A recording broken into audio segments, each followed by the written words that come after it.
오늘 함께 나눌 말씀은요, 계시록 17장 3절, 13, 14 그리고 베드로후서 1장 5절에서 11절까지 두 파트를 살펴보려고 합니다.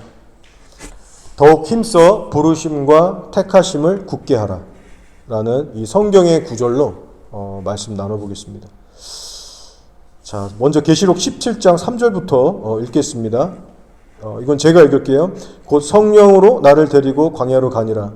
내가 보니 여자가 붉은빛 짐승을 탔는데 그 짐승의 몸에 하나님을 모독하는 이름들이 가득하고 7 머리와 10 뿔이 있으며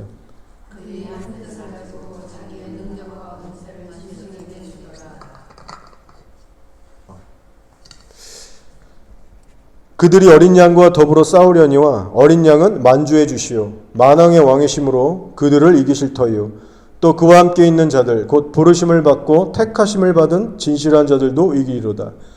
자, 베드로후서 읽으시면 됩니다.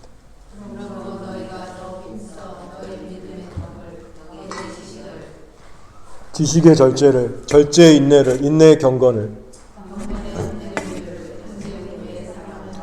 이런 것이 너희에게 있어 흡족한즉 너희로 우리 주 예수 그리스도를 알기에 게으르지 않고 열매 없는 자가 되지 않게 하려니와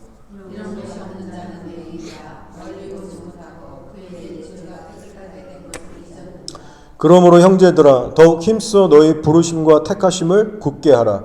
너희가 이것을 행한즉 언제든지 실족하지 아니하리라.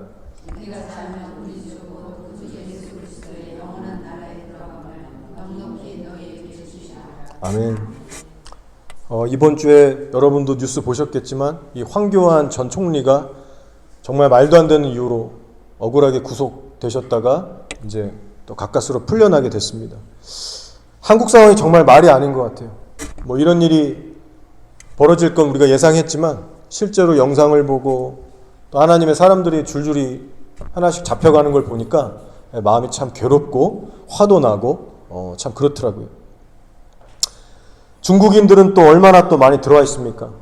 지네 나라인 것 마냥 군복 입고 돌아다니고 그런데도 정부는 아무 얘기 안 하고 그들을 위한 어떤 법안을 또 추진하려고 하고 있고 정말 사방이 난립니다. 여러분이 잘 알고 계시는 것처럼 정치적으로나 사회적으로나 급속도로 악화되고 있어요.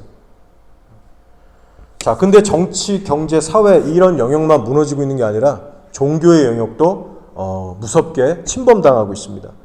지난주에 WEA하고 로잔 대회를 제가 나누면서 지금 이 위험성과 이 심각성이 얼마나 대단한지를 함께 나눴었어요. WCC는 대놓고 다원주의를 하기 때문에 분별하기가 너무 쉽습니다.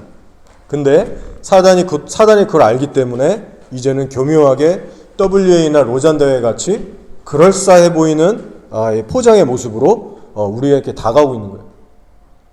그래서 많은 사역자들과 성도들이 그것까지는 아직 잘 분별을 못하고 있는 상황입니다. 자, 최근에 로마 바티칸 교황청에서 주목할 만한 발표를 했어요. 뭐라고 했냐면 성모 마리아는 공동구세주가 아니다. 예수님만이 구원자이시지 마리아는 공동구세주가 아니다. 교황청에서 그런 공식적인 발표를 냈습니다. 맞는 얘기죠. 당연한 얘기를 지금 정말 이 오랜 세월에 걸쳐서 이제서야 이제 얘기하는 겁니다. 자, 근데 이런 이유를 드는 거예요. 왜 갑자기 이제 와서 이런 발표를 하는가? 왜 성모 마리아는 공동구세주가 아니라고 지금 와서 발표하는가? 자, 이런 이유를 들더라고요. 만약 기존에 해왔던 것처럼 마리아를 그렇게 높이고 예수님처럼 그렇게 섬기면 다른 그리스도교들하고 연합을 할 수 없기 때문이다. 자, 여기서 얘기하는 다른 그리스도교는요, 저와 여러분 같은 개신교, 우리 개혁주의, 복음주의 교회들을 얘기하는 겁니다.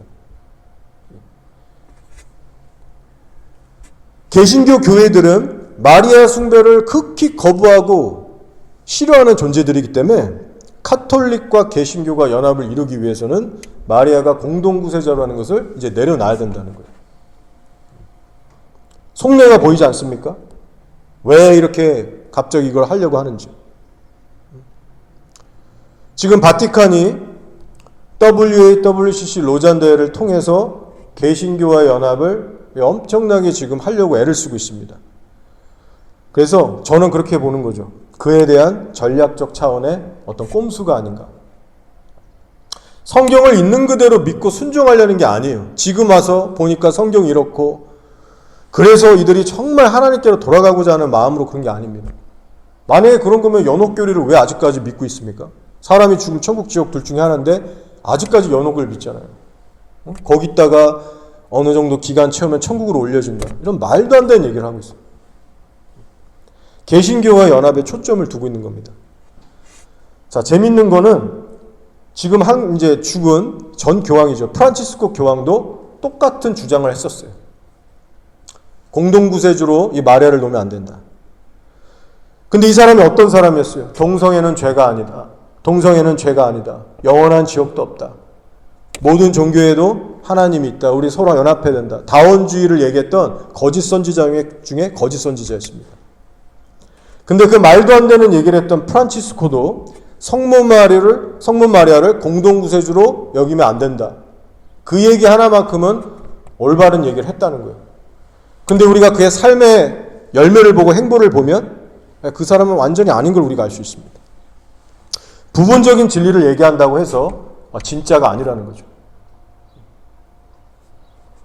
자, 근데 안타까운 건, 제가 심히 우려되는 건 이번 교황청의 발표를 통해서 어딘가에는 반드시 미혹돼서 넘어가는 교회들이 생길 거라는 거예요. 아, 천주교가 좋게 변했구나. 이제 연합해도 되겠네. 마리아 그런 거 안 한대잖아. 그렇게 생각하면서 결국에는 이런 WA나 로잔대회 같은 큰 어떤 이런 연합단체들이 앞으로 계속해서 그 세력이 커질 겁니다. 더 많은 지지를 얻게 될 거예요. 자, 이건 제 개인적인 생각을 말씀드리는 게 아니고요. 성경이 그렇게 예언하고 있습니다. 계시록 17장 3절을 보면 우리 앞에 다가오는 시대를 예언하고 있어요. 제가 한번 읽어보면 곧 성령으로 나를 데리고 광야로 가니라. 내가 보니 여자가 붉은빛 짐승을 탔는데 그 짐승의 몸에 하나님을 모독하는 이름들이 가득하고 7머리와 10뿔이 있으며. 자, 이 예언에 의하면 종교의 영역을 맡은 큰 음녀의 세력이 짐승 정부의 도움을 받아가면서 시간이 갈수록 큰 세력을 얻게 될 거란 예언이에요. 그 세력이 점점 작아지는 게 아니라 짐승까지 업고 어마어마하게 세상 전체에 영향을 주는 그런 큰 음녀가 된다는 겁니다. 바로 평화와 연합을 꾀하는 WA, WCC, 로잔 카톨릭 이런 미혹의 단체들이 지금보다 훨씬 더 힘과 지지를 얻게 된다는 거예요.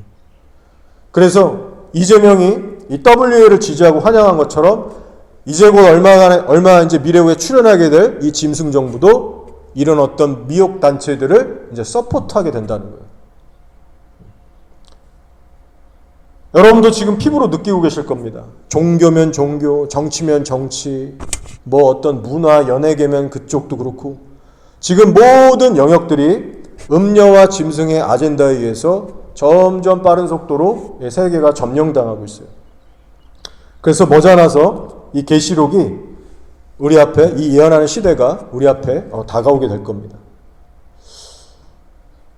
자, 그래서 적용 차원에서 볼 때 우리가 이런 시대를 맞이하게 되는데 그럼 우리 성도들이 어떻게 살아야 되겠습니까? 어마어마한 핍박이 올 때 나는 이기는 자가 될 수 있을까? 이 큰 음녀와 짐승을 내가 정말 돌파하고 하나님 앞에 순전한 예배자로 끝까지 살아남을 수 있을까? 나는 어떻게 그 준비를 해야 될 것인가? 그런 현실적인 고민을 하면서 살아가야 할 때입니다. 그래서 오늘은 과연 누가 이기는 자가 될 수 있는지, 그리고 이기는 자들은 어떤 신앙의 훈련을 평소에 해야 하는지 그런 부분에 대해서 좀 얘기해 보려고 합니다. 자, 성경을 보니까요 이렇게 말씀합니다. 그들이 어린 양과 더불어 싸우려니와. 자, 여기서 말하는 그들은 짐승과 큰 음녀죠. 어린 양은 만주의 주시오 만왕의 왕이심으로 그들을 이기실 터이요. 또 그와 함께 있는 자들 곧 부르심을 받고 택하심을 받은 진실한 자들도 이기리로다. 자, 누가 이기는지 대상들을 써놓은 구절이에요. 짐승과 큰 음녀와 싸워서 이기는 존재들이 있는데 먼저는 예수님이시고 그 다음은 누구냐면 부르심과 택하심을 받은 진실한 성도들도 이긴다는 거예요. 그래서 이 말은 부르심만 받은 자들은 이기지 못한다는 얘기입니다. 부르심 혹은 청함만 받은 자들은 적그리스도를 이길 수가 없어요. 택하심까지 받은 자들만이 적그리스도의 세력을 이긴다고 구체적으로 말씀하고 있습니다. 자, 말씀을 다시 들어보세요. 어린 양은 만주의 주시오 만왕의 왕이심으로 그들을 이기실 터이요. 또 그와 함께 있는 자들 곧 부르심을 받고 택하심을 받은 진실한 자들도 이기리로다. 자, 그래서 이 방금 읽은 이 말씀은요, 계시록의 13장 8절하고 또 연결이 됩니다. 자, 어떤 말씀이냐면 죽임을 당한 어린 양의 생명책에 창세 이후로 이름이 기록되지 못하고 이 땅에 사는 자들은 다 그 짐승에게 경배하리라.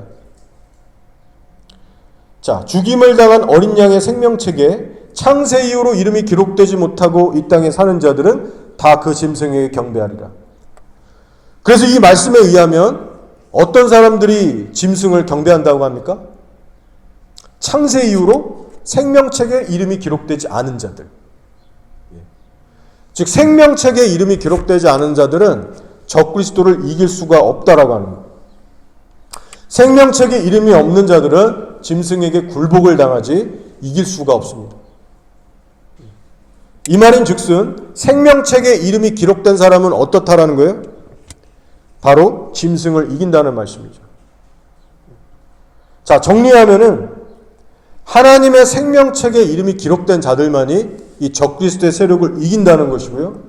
그리고 이 생명책에 이름이 기록되어 있는 자들은 부르심만 받은 자들이 아니라 이 택하심까지 받은 진실한 성도들을 의미한다는 겁니다.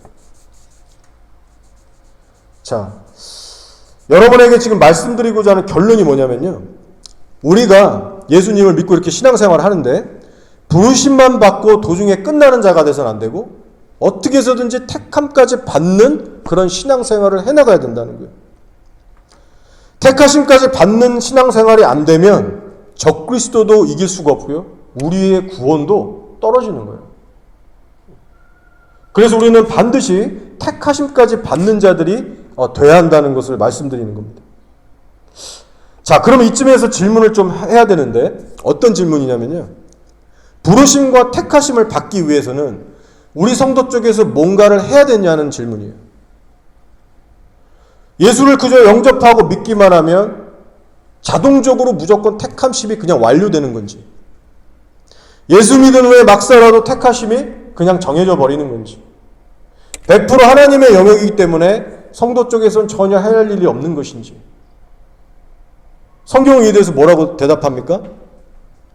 자, 감사하게도 답이 있어요. 오늘 우리가 함께 읽은 베드로후서 1장 5절 11절을 보면 그 답이 나와 있습니다. 제가 한번 읽어볼게요.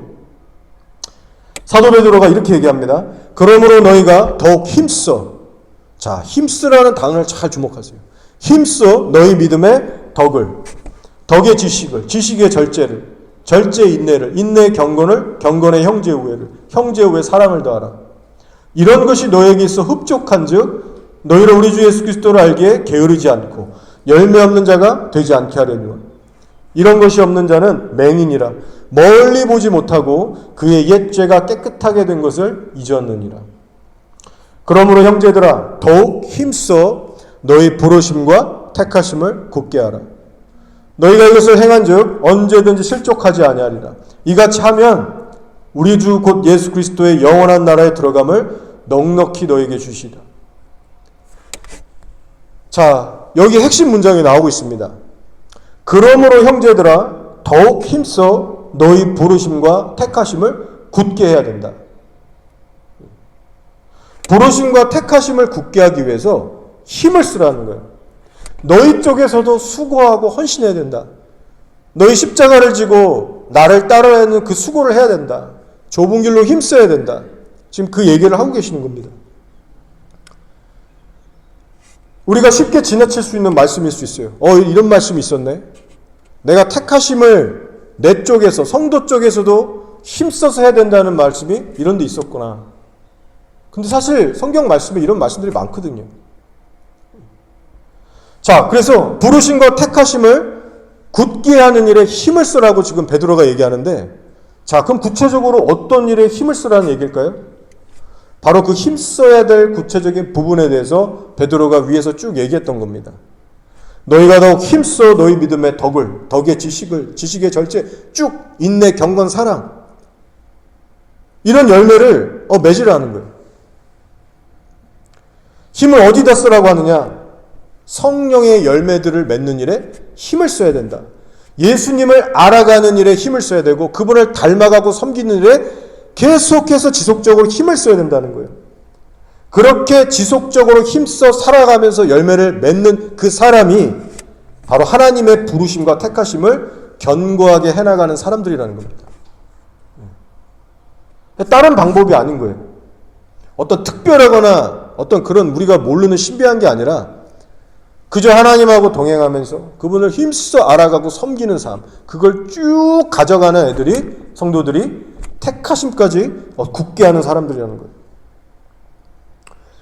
그래서 예수님에 대한 믿음은 있지만, 교회도 이렇게 나오지만 내 삶에 성화 열매가 안 나타난다. 여전히 말도 함부로 하고, 늘 죄 품고 살고, 그렇게 하고 싶은 대로 다 하고 살고, 그렇게 본성대로 살아가는 사람이면 택하심을 굳게 하는 신앙이 아닌 겁니다. 성령으로 진짜로 거듭났어도 택하심까지 굳게 하는 성도는 아닌 거예요. 자, 예수님이 이렇게 말씀하셨어요. 청함받은 자는 많지만 택함받은 자는 적다라고 하셨습니다. 택함받은 자는 적다. 이유가 뭘까요? 택함받은 자가 적은 이유는요, 다른 게 아니에요.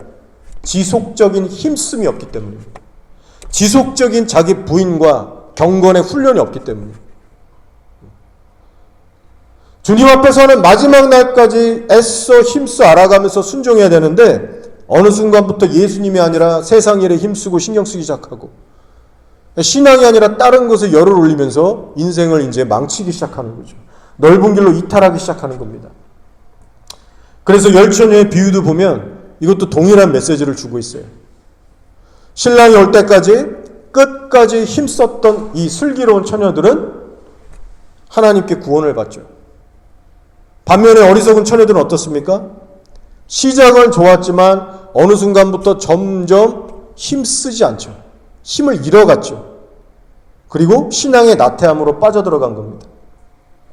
그러면 위기감을 좀 느끼면서 다시 한번 으쌰으쌰하고 힘을 내서 다시 시작해야 되는데 그 상태로 쭉 가버린 거예요. 현실에 안주하면서 쭉 그대로 살아버린 거예요. 어느 순간부터 성령님과의 동행이 끊어지기 시작했고, 성령의 열매도 더 이상 나오지 않는 어두운 영적 상태가 돼버린 겁니다. 그래서 비유의 표현으로는 어떻게 해요? 중간에 램프의 불이 꺼져버리는 어두운 상태가 된 거예요. 불이 꺼졌다는 표현을 쓰고 있습니다. 그리고 그 어두운 상태에서 신랑을 맞이했을 때 결국 택함까지는 받지를 못하게 되죠. 자, 왜 택함을 못 받았어요? 램프의 불이 중간에 꺼졌기 때문에. 그럼 불이 왜 꺼졌어요? 끝까지 힘쓰지 않았기 때문에. 태어나기를 지옥 갈 운명으로 태어났기 때문에 이들이 버림받은 게 아닙니다.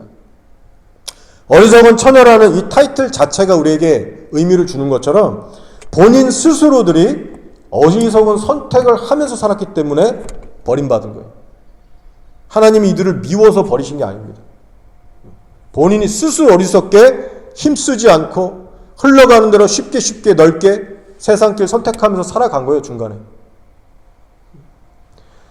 힘써 예수를 알아가면서 순종의 훈련, 경건의 훈련, 섬김 훈련 계속 해나갔어야 되는데 그 힘씀을 도중에 멈춘 겁니다. 끝까지 힘을 썼다면 램프의 불이 꺼지지 않았을 거예요.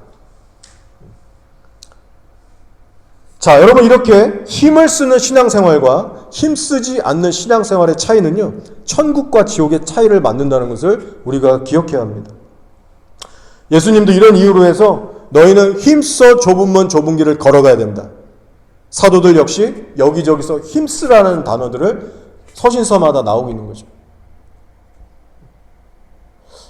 자, 힘쓰지 않는 성도들을 향해서 베드로가 이렇게 경고하고 있습니다. 이런 것이 없는 자는 맹인이라. 멀리 보지 못하고 그의 옛죄가 깨끗하게 된 것을 잊었느니라. 예수 믿고 성령 받아 성도가 됐어요. 근데 시간이 지나면서 아무리 시간이 지나도 덕이 안 되고 어떤 성령의 열매들이 안 나오는 거예요. 맨날 지지고 볶고 싸우고 어떤 절제, 인내, 경건, 사랑 이런 열매가 전혀 안 나오는 거예요. 그러면 그 사람은 마치 맹인과 같은 자다. 그리고 자기의 옛 죄가 깨끗하게 된 걸 잊은 사람이라는 거예요. 잊어버렸다. 자, 여기서 자기의 옛 죄가 깨끗하게 된 걸 잊어버렸다. 이거 무슨 말인가요? 이 말의 뜻은 과거 어느 시점에 예수 믿고 죄 용서함을 받은 그 구원의 은혜를 경험했던 사람이라는 거예요. 근데 시간이 지나면서 그걸 잊었다는 거예요. 자기의 옛 죄가 깨끗하게 된 걸 잊었다. 그래서 이 사람은 불신자가 아닙니다. 죄사함 받고 성령으로 거듭났던 그런 성도를 의미하는 거예요. 자, 근데 문제는 뭐예요? 성도가 됐으면 계속해서 예수님과 사귀면서 그분을 섬기고 닮아가야 되는데, 베드로가 말한 것처럼 더욱 힘써 그 일을 해야 되는데 그걸 안 한 거예요. 어느 순간부터 부러지고 해해지기 시작하더니 불이 꺼진 어리석은 처녀들처럼 어둠으로 들어가 버린 겁니다. 시간이 지나면서 죄사함에 대한 감격도 다 잃어버리고, 이게 잃었다라는 표현의 영적 의미예요. 내가 예수 믿고 얼마나 그때 감격하고 울었는가, 그 용서받은 감격을 다 소멸하고 예수님에 대한 사랑도 다 잃어버리고 성도를 향한 하나님의 부르심이 뭔지, 사명이 뭔지도 무관심해질 정도로, 아예 까마득히 잊고 살 정도로 하나님과 관련된 영적인 일을 뒤로하고 산다는 거예요. 교회는 다니지만 세상 마인드로 살아가는 성도들이고 예수님 만날 준비가 안 된 자들입니다. 자, 이런 성도를 두고서 하는 말이에요. 맹인이요 자기의 옛 죄가 깨끗하게 된 것을 잊었느니라. 그러니까 이런 사람들 여러분 천국 가겠습니까? 예수님 지금 탁 재림하시면. 어떤 목사님들은 이렇게 주장합니다. 하나님께서 한 번 거듭나게 하셨으면 하나님께서 끝까지 책임지신다. 구원을 잃어버리지 않는다라고 가르칩니다. 그런데 많은 말씀들이 있지만 오늘 지금 우리가 나눈 이 말씀에 의해서도 자기의 옛 죄가 깨끗하게 된 걸 잊고 사는 사람도 있다는 거예요. 거듭났지만. 맹인과 같이 돼서 어리석은 천들처럼 되는 그 성도들이 얼마든지 나온다는 거예요. 우리는 이렇게 성경을 있는 그대로 해석하면서 사단이 주는 거짓 평강에 머물지 말아야 합니다. 자, 그리고 베드로가 이어서 이렇게 얘기하는 거예요. 그러므로 형제들아 더욱 힘써 너희 부르심과 택하심을 굳게 하라. 너희가 이것을 행한즉 언제든지 실족하지 아니하리라. 자, 너희가 이것을 행한즉 실족하지 아니하리라. 여기서 실족의 의미는 구원으로부터 떨어져 나간다는 의미입니다.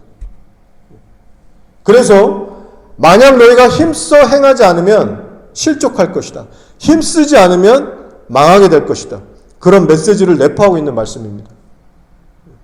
그리고 마지막으로 하는 말이 이같이 하면 우리 주 구주 예수 그리스도의 영원한 나라에 들어감을 넉넉히 너에게 주시리라. 위에 말했던 것처럼 힘써 예수의 성품을 닮아가고 열매를 맺는 자들, 거일에 힘쓰는 자들은 예수님께 칭찬과 인정을 받으면서 천국에 넉넉히 입성하게 된다는 거예요.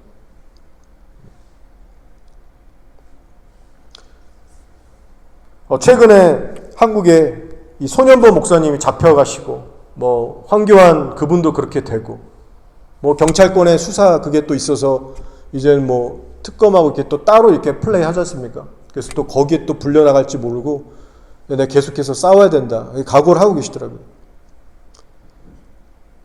자, 이제 박해라고 하는 것이 저 멀리 있는 중동이나 아프리카 뿐만이 아니라 우리나라, 대한민국에서 일어나고 있습니다. 특히 우리나라에서, 내 조국에서 벌어지는 박해이기 때문에 어떤 그 박해 프레셔가 훨씬 더 이렇게 리얼하게 다가오더라고요. 잡혀가시는 분들을 보면서 정말 화도 나고 탄식도 났고 했지만 저는 한편으로 어떤 생각이 들었냐면, 저런 상황이 머지않아 나에게 올 수도 있겠다. 남의 얘기 같지가 않더라고요. 뉴질랜드도 앞으로 더 시간이 흐르면 나도 저렇게 목소리 내다가 잡혀갈 수 있겠구나. 나도 정말 진리를 이렇게 계속 얘기하고 다니면 어떻게 될 수 있겠구나. 저랑 상관없는 일로 여겨지는 게 아니라 언젠가는 내가 겪을 일이 아닌가, 그런 마음이 들면서 비장해지기도 하고 하나님 앞에 기도하면서 마음을 가다듬게 됐습니다. 여러분, 우리 앞에 다가오는 세상을 이기려면 고난과 핍박을 감수할 수 있는 성도들이 되어야 합니다. 환난이 정말 지금 우리 앞에 코앞으로 다가오는 걸 정말 우리가 깨닫고 있다면 이 사도 베드로의 권고처럼 지금 계속해서 힘써서 우리 이 세상과 싸울 준비를 해나가야 돼요. 혹시 여러분 가운데 신앙의 열정이, 영적인 힘이 점점 약해지는 분 계십니까? 혹시 예수님에 대한 마음이 식어가는 분 계신가요? 지금은 그럴 때가 아님을 기억하시기 바랍니다. 다가오는 시대를 이기고 택하심을 하나님 앞에 굳게 하기 위해서는 지금 깨어서 더욱더 힘을 써야 될 때, 현실에 안주할 때가 아닙니다. 뒤로 물러설 때가 아니에요. 사도 베드로의 말처럼 더욱더 힘을 써야 됩니다. 자, 분명한 영적 원리 하나는요, 내 육이 죽으면 죽을수록 내 영은 깨어나고 활력을 되찾게 된다는 거예요. 왜 요즘 내 신앙생활에 생기가 없을까? 왜 이렇게 기도 생활이 버겁고 귀찮기만 할까? 왜 예배에 대한 기대감이 없을까? 순종할 때마다 왜 이렇게 억지로만 하게 되나? 혹시 그런 분이 계시다면 내 자아가 지금 얼마나 시퍼렇게 또 올라와 있나? 그 부분을 한번 체크해 보시기 바랍니다. 신앙의 핵심은 이거잖아요. 내가 주를 위해 얼마나 많은 일을 하고 있느냐가 핵심이 아니라 내가 얼마나 잘 죽고 있나, 내가 하나님 앞에 얼마나 잘 내려놓고 있나입니다. 아무리 교회 봉사 열심히 하고 성실히 저같이 목사들이 사역을 해도요, 내 자아가 꺾이는 이게 안 되면, 내 자아가 올라오면 영적으로 기운이 빠집니다. 예배 드려도 별 기쁨이 없고, 은혜를 받은다 한들 유지도 잘 안 되고, 모든 것이 뻑뻑해지고 힘들어져요. 혹시 여러분 안에 주님 안에서 마땅히 누려야 될 어떤 영적인 활력이 없고 기쁨이 없다면 내 자아가 또 어느샌가 시퍼렇게 올라와 있는 게 아닌가. 주님이 싫어하시는 죄들을 내가 혹시 반복해서 짓고 있지는 않나. 바로 내 자신부터 자세히 살필 수 있어야 됩니다. 환경과 상관없어요. 주님이 주시는 평안은. 한국이 저렇게 되고 나라가 어떻게 돼도 내가 주님과 화평하면 나는 태풍 속에서도 화평을 누릴 수 있거든요. 자, 마지막으로 사대교회 얘기를 하면서 마치겠습니다. 우리가 계시록의 말씀에서 우리 앞에서 확인했듯이 부르심과 택하심을 받은 자들의 이름들만이 생명책에 기록되어 있다고 말씀드렸습니다. 그리고 그 생명책의 이름이 기록된 성도들만이 적그리스도 짐승을 이긴다라고 했어요. 자, 그런데 사대교회에게 주셨던 예수님의 경고를 기억하십니까? 생명책에 한번 이름이 기록됐다고 해도 얼마든지 지워질 수 있다는 경고를 주셨어요. 자, 사대교회는 어떤 교회예요? 마치 어리석은 처녀들처럼 램프의 불이 거의 다 꺼져가는 성도들로 가득 찬 교회입니다. 그대로 쭉 살다가 주님 앞에 서게 되면 지옥에 떨어질 위기에 처한 교인들이 대다수를 이뤘던 교회였어요. 그래서 소수의 성도들 제외하고는 다 죽어가는 상태였습니다. 그래서 예수님은 소수를 제외한 그 나머지 다수의 성도들에게 이렇게 책망하셨던 거예요. 내가 내 행위를 아노니 내가 살았다는 이름은 가졌으나 죽은 자로다. 너는 일깨워 그 남은 바 죽게 된 것을 굳건하게 하라. 내 하나님 앞에 내 행위에 온전한 것을 찾지 못하였노니 그 남은 바 죽게 된 것을 굳건하게 하라는 거예요. 희미하게 꺼져가는 램프의 불, 다 꺼져가는 희미한 그 램프의 불을 다시 활활 타오르게 하라는 말씀이에요. 어리석은 처녀들의 삶에서 지혜로운 처녀들처럼 회복해라. 그 남은 바 죽게 된 것을 굳건하게 하라. 자, 굳건하게 하려면 뭐를 해야 돼요? 열심과 힘을 내야 됩니다. 정말 몸부림을 치면서 다시 결단하면서 힘을 써야 불을 다시 지필 수가 있는 거예요. 사도 베드로가 얘기한 것처럼 힘써 주를 섬겨야 됩니다. 자, 그리고 나서 예수님은 생명책에 관한 얘기를 또 하셨어요. 이 중요한 부분입니다. 자, 이기는 자는 이와 같이 흰 옷을 입을 것이요 내가 그 이름을 생명책에서 결코 지우지 아니하고 그 이름을 내 아버지 앞과 그의 천사들 앞에서 시인하리라. 너희가 만약 회개하고 내 말을 듣고 돌이키면 생명책에 아직까지는 기록된 너희들의 이름을 내가 지우지 않을 거야.